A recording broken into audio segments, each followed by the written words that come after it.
पहले तो बहुत ठीक था। समबुद्धि सहो, और वो कर सकता है कि जो थोड़ा ऊपर उठ जाता है, थोड़ा ऊपर। हर बात में आप अब विलग रूप देखोगे अपने जीवन को, आप अपने आप के अनुभव से आश्चर्य से भर जाओगे कि ये मेरा जीवन, मैं इस स्थिति में आ गया। मुझे एक संत ने डायरी दी, इसमें बहुत से साधुओं के चरित्र उसने संक्षिप्त में लिख दिए। बापू आप कभी कभी कहना, फायदा हो तो मैं कभी कभी देख लेता हूं। बहुत प्यार से दिया। उसमें जापान के जैन संप्रदाय का एक संत रिंजाई जो हुआ, उनकी एक छोटी सी कथा मुझे बहुत अच्छी लगी। वो काला कंबल रखता था रिंजाई, बड़ा प्रसिद्ध था काले कंबल के लिए, इसलिए मुझे ज्यादा निकट लगा। जलन मात्रीनो एक गुजराती में शेर छे, श्रद्धा न हो विषय तो पुरावानी शी जरूर। श्रद्धा कभी साबित चाहेगी, पुरावा मांगेगी कि सबूत दो, तो श्रद्धा कहां? तुम्हारी श्रद्धा ही सबूत है, और कौन सबूत? श्रद्धा न हो विषय तो पुरावानी शी जरूर, कारण के कुरान में तो क्या पैगंबर नी सही नहीं, फिर भी श्रद्धा से पाक, उसको पाक मानकर लोग उनसे आदर्श पाते हैं, मार्गदर्शन में प्राप्त करते हैं। तो श्रद्धा वाले लोग रिंजाई के कंबल को देखते थे। मुझे बहुत अच्छी कथा लगी। छोटे से मकान में, बिल्कुल सीधा साधा उसकी कुटिया जैसा मकान, उसमें वो रहता था। रात्रि के 12 बजे बैठा बैठा कुछ भजन कर रहा था, सुमिरन कर रहा। उसी समय एक चोर उनके घर में आता है चोरी करने, और एक मोमबत्ती जल रही थी उसकी कुटिया में। रिंजाई ने देखा कि चोर आ रहा। अरे ये प्रकाश है तो बेचारा मुझे देख लेगा, देखेगा तो भाग जाएगा। इतनी देर रात अतिथि आया है। उसने तुरंत फूंक मारकर मोमबत्ती बुझा दी ताकि वो देख न पाए और भागे ना। और अपना घर में कुछ नहीं था, तो जैसे फूंक मारी और मोमबत्ती बंद हुई, बुझ गई, तो वो समझ गया कि कोई जाग रहा है, कोई है। और जैसे वो भागने लगा, कहा कि खबरदार, गए तो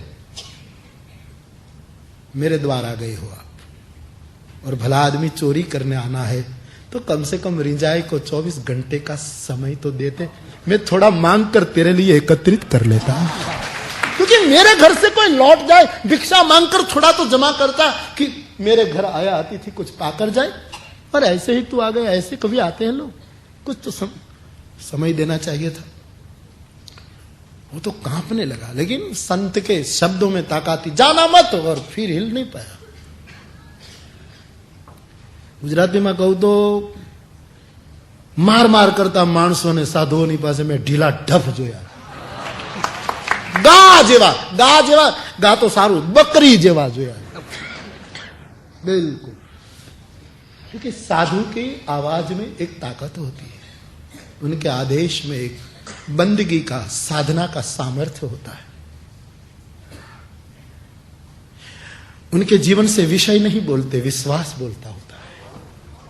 विश्वास की एक ध्वनि, प्रगाढ़ ध्वनि, एक धीर गंभीर अनाहत नाद छुटता है। जाना मत। चोर कांपने लगा, बैठ गया और अपना काला कंबल दे दिया। ले भाई, कुछ नहीं है, और मेरे घर से खाली हाथ जाओ। इतना तूने मुझे सम्मान दिया और मैं कुछ न दूं। तो चोर तो कांपने लगा कि आदमी कैसा है, मैंने तुमको सम्मान दिया, मैं चोरी करना है? बोले हाँ, आज तक तो मैं सोचता था कि मैं किसी को कुछ दे नहीं सकता, लेकिन तूने आकर मुझे धनवंत सिद्ध कर दिया। तूने अमीर सोचा होगा कि कोई बड़ा अमीर पैसा वाला है, आज तूने मेरा स्थान ऊंचा कर दिया, और मैं कुछ ले, कंबल ले जा। इनकार न कर पाया, कंबल लेना पड़ा। और जैसे जा रहा है तो कहा, भाई जरा दरवाजा बंद करके जाना। ठीक है। और जैसे उसने दरवाजा बंद किया तो रिंजाई ने कहा कि जरा मेरा आभार तो प्रदर्शित करो, धन्यवाद तो बोल जरा। ऐसे ही जाते, जरा धन्यवाद तो करो कि भक्त तेरा बहुत बहुत धन्यवाद, बहुत बहुत आभार। बोले कमाल है, कैसा आदमी है, चोर से धन्यवाद चाहता है। तो कहा ठीक, बहुत बहुत धन्यवाद, मैं जाता हूं। गया और मैंने कहा नहीं कि पूरे जापान में यह कंबल प्रसिद्ध था और पकड़ा गया रंगे हाथ क्योंकि यह कंबल बहुत प्रसिद्ध था और रंगे हाथ पकड़ा गया कि ये रंजा। और लोगों को पता लग गया कि एक कंबल उनके पास था, वो ठंडी में ठिठुर रहा है और ये चोर हद कर दी, एक साधु को भी नहीं छोड़ा तूने। पकड़ा गया अदालत में, संक्षिप्त में कह दूं, अदालत में पेश कर दिया गया उसको। मुकदमा चला, किसी ने संत को कह दिया कि आपका कंबल वो चोर चुरा कर ले गया था ना, पकड़ा गया है। हाँ, अदालत में और उसी समय वो सदगुरु अदालत में पहुंच जाता है। न्यायाधीश भी उनके पास कभी कभी छुट्टियों में जाया करता था। न्यायाधीश ने भी उसी कंबल को कई बार अपने सिर पर धारण किया था, आशीर्वाद, और उसके पास कंबल अदालत में उसको हाजिर कर दिया। तूने चोरी की? बोले हाँ। एक कंबल उस संत का? बोले हाँ। क्यों किया? बोले वो मैं कुछ कह नहीं सकता, लेकिन ये मेरे पास है, मैंने किया जो किया। मैं उसकी कोई बात टाल नहीं सका। उसी समय जब वो न्याय करने लगा न्यायाधीश, तब वो संत खड़ा होता है और कहता है कि खबरदार, यदि कोई उसने चोरी नहीं की है, उसने मुझे धनवंत सिद्ध किया है और मैंने सामने से कंबल उसको दिया, उसने चोरी नहीं की। खबरदार, कोई दंड दिया।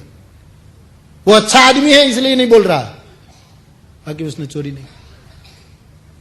पूछो उसको, कंबल मैंने दिया? उसने कहा दिया तो आपने। और न्यायाधीश को पूछा कि कोई चोर चोरी करके धन्यवाद देता है कभी? और ये तो धन्यवाद देकर गया, मेरा आभार मानकर, और जो मेरा आभार मानकर गया उसको अब बंद कर दे, वो तो ठीक नहीं, उसको बाइज्जत मुक्त कर दिया जाए और उसको छोड़ दिया। ऐसी समझ साधु की समझ है। संत स्वभाव गहोगो, कबहू कहो यही रहनी रहोगो। अंधकार मिटेगा ऐसी कोई साधुता की ज्योति से, अंधकार मिटेगा ऐसी कोई भाव और प्रेम की मणि से, भक्ति मणि से। व्यक्ति समाज अंधकार से मुक्त हो, अधिकार से मुक्त हो, अहंकार से मुक्त हो, और चौथा मुझे खास कहना है, व्यक्ति समाज अलंकार से मुक्त हो, पद पदवियों से मुक्त हो। ये अलंकार, ये अलंकार, विशेषणहीन व्यक्ति जिसके आगे पीछे कोई विशेषण, अलंकार से। कोई व्यक्ति अपने आप को, ठीक है समाज उदार है तो अलंकार देता रहता है, सम्मान देता रहता है, पद प्रतिष्ठा देता रहता है, पारितोषिक समर्पित करता रहता है, अच्छी बात है, ये समाज का कर्तव्य। लेकिन व्यक्ति को चाहिए अपने भीतरी जीवन को अलंकार से मुक्त रखें, क्योंकि कोई भी अलंकार पाओ तुमको उसको संभालना पड़ेगा, उसकी चौकीदारी करनी पड़ेगी।